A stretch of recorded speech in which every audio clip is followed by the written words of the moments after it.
दाखिल करवा दिया है भूपेंद्र मलिक का, किस तरह की तैयारियां हैं वो भारतीय जनता पार्टी, वो जननायक जनता पार्टी वो करेगी? आज करनाल लोकसभा और सोनीपत लोकसभा के दोनों उम्मीदवारों के नामांकन भरवाए गए हैं। जनता का भरपूर समर्थन भी मिला है, जोश भी दिखा है और मैं मानता हूं कि दोनों सीटों पर एक नया इतिहास जननायक जनता पार्टी रचेगी।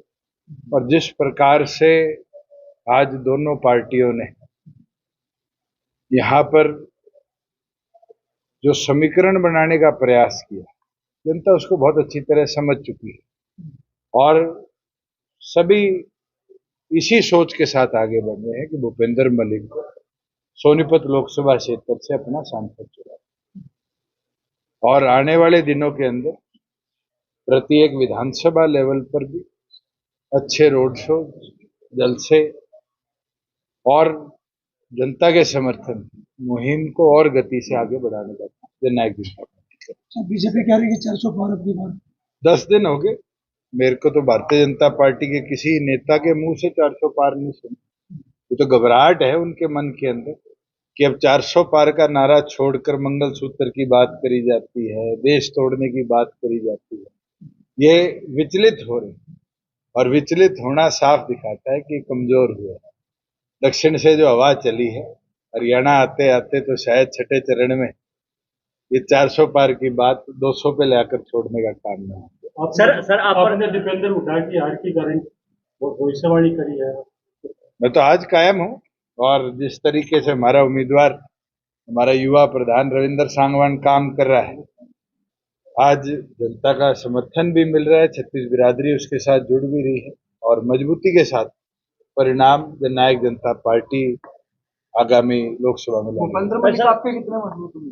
बहुत मजबूत है और मलिक खाप का जो समर्थन मिला है और खास तौर पर चाहे वो सफीदो हो, चाहे वो जुलाना हो, चाहे वो जींद हो, बड़ौदा हो, गुहाड़ा हो या आपके कन्नौर, राई और सोनीपत हो, ऐसा कोई विधानसभा क्षेत्र नहीं है। कांग्रेस के उम्मीदवार को तो शायद सफीदों के लोग भी पूरी तौर पर नहीं जानते और वही जो बीजेपी का उम्मीदवार है उसकी जान पहचान अगर मिलेगी तो सोनीपत राई में मिलेगी। तो ऐसा उम्मीदवार जिसकी 9 के 9 हल्कों में जान पहचान हो, जनता का समर्थन जिसको मिले, वो अपने आप चुनाव के अंदर मजबूत है। सर, शराब के आरोप है वो आप पर लग रहे हैं लगातार भारतीय जनता अगर कोई आपके पास ऐसी चीज है जो फैक्चुअली करेक्ट हो वो पूछा था।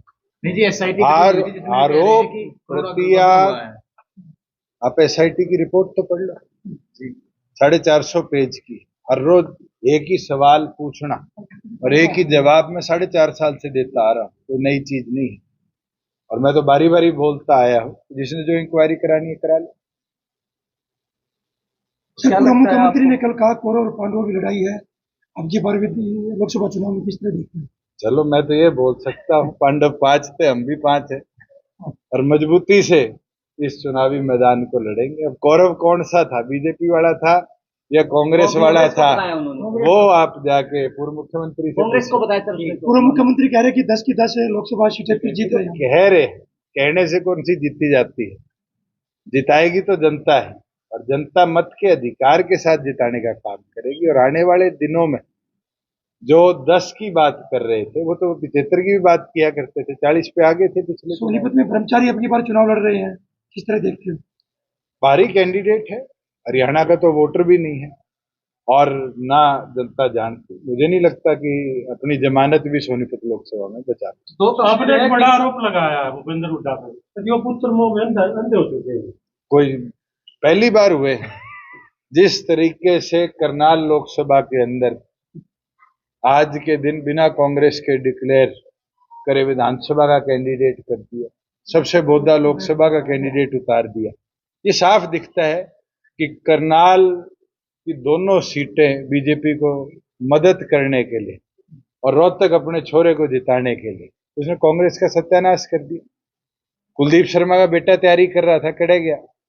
आपके यहां से इतने सालों से सुरेंद्र दैया तैयारी कर रहा था, कहाँ गए? आज के दिन किरण चौधरी जी की बेटी श्रुति चौधरी तैयारी कर रही थी, कड़े गई। आज के दिन कैप्टन अजय यादव तैयारी कर रहे थे, कड़े गए।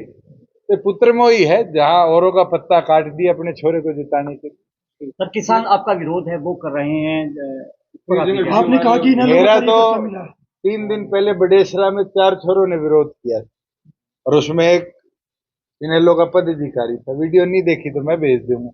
जब मैंने उससे पूछा तो इनेलो में कहता हाँ हूँ, विरोध कर रहा है तो कहता जी आपने मेरे भाई की ट्रांसफर नहीं करा। अगर इस सोच के साथ विरोध है तो फिर ये साफ है कि किसान की वेशभूषा के अंदर आज पॉलिटिकल पार्टी के लोग कहीं ना कहीं भ्रमित करने का काम कर रहे हैं और लोग समझ रहे हैं, दिन प्रतिदिन समझ रहे हैं कि इलेक्शनों के अंदर इस तरह से भ्रमित कर वोटर को विचलित नहीं कर। जब आप सरकार के हिस्सेदार थे और आज जो है फसल आ रही है मंडियों में, कितना अंतर मानते हैं? क्या पेमेंट आप बता दो गुहाना मंडी खाली हुई आज तक तो नहीं हुई। और जिस तरह के हालात हैं 60-62% प्रदेश में लिफ्टिंग हुई, अभी भी अनाज पड़ा है मंडी के अंदर जो खरीदा नहीं गया। ये साफ दिखाता है कि मेयर फेलियर है और नए मंत्री को या नए मुख्यमंत्री को अभी तक शायद ये समझ भी नहीं आया है कि किस तरीके से जो फसल खरीद की प्रक्रिया है वो चलती है। ये सीखना बहुत जरूरी है। ये बहुत लंबा प्रोसेस है। हमें भी 4.25-4.5 साल लगे थे, जिसमें हमने किसान को 2 दिन में पेमेंट देने की व्यवस्था बनाई, तुरंत उसकी खरीद की व्यवस्था बनाई। आज आप उठा के देखो, सरसों की 22 दिन हो गए, आज तक पेमेंट नहीं है। 17 दिन हो गए किसानों को गेहूं मंडी में घेरे, आज तक पेमेंट नहीं है। ये दुर्दशा क्यों बनी? ये इसलिए बनी कि किसान की सोच के लोग अब सरकार में। हरियाणा की जो 10 लोकसभा सीटें क्या उम्मीद है जेजेपी की?